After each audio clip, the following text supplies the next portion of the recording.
नमस्कार, मेरा नाम सबगोटा के हम वंदना झा आ यहाँ सबके सामने एक परिछन गीत लऽ के एलो हैं।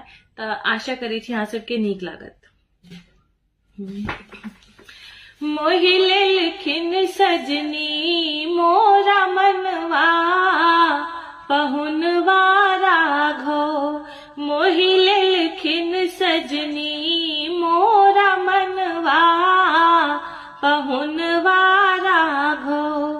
एहो पहुनवा राघो सिया के सजनवा राघो। एहो पहुनवा राघो सिया के सजनवा राघो। राजा दशरथ के दुलरुआ पहुनवा राघो।